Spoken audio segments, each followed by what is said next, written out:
চোপড়ার পাশাপাশি আলিপুরদুয়ারের বিজেপি প্রার্থী মনোজ টিগ্গাকে দেখেও গো ব্যাক স্লোগান তৃণমূলের কর্মী সমর্থকদের, পাশাপাশি কালো পতাকা দেখানো হয় তাকে।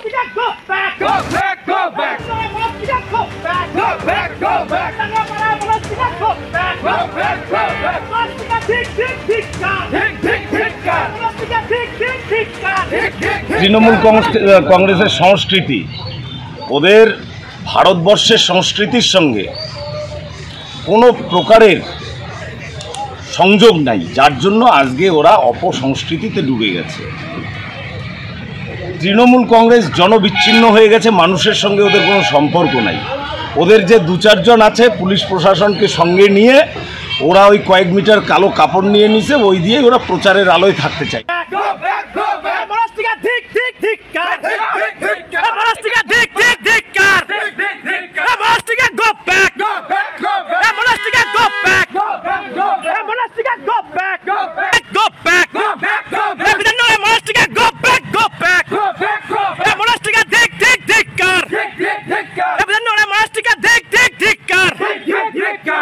চোপড়ায় প্রচারে বেরিয়ে দার্জিলিংয়ের বিজেপি প্রার্থীকে কালো পতাকা দেখানো হয় এবং তার পাশাপাশি গো ব্যাক স্লোগানও দেয় তৃণমূলের নেতা কর্মীরা।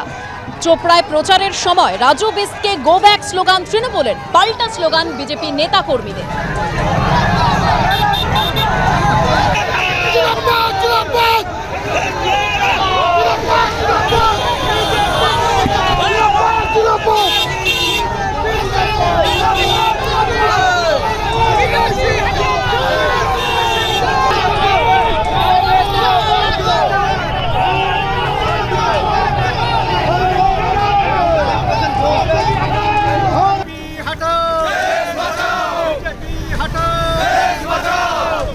ये टीएमसी का चरित्र है और इस तरह से भाड़े के लोग बाहर से ला करके चोपड़ा की जनता का जीना आराम कर रखा है।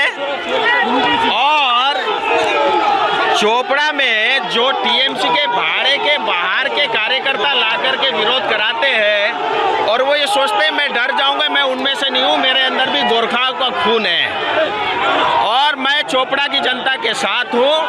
और चोपड़ा की जनता के साथ ये जो अन्याय अत्याचार टीएमसी कर रही है मैं छोड़ूंगा नहीं। 2026 में सरकार आएगी, फिर तब जाकर के चोपड़ा में शांति आएगी और ये जो चोपड़ा में जो बदमाशी है इनकी सबकी दुकानें बंद होंगी।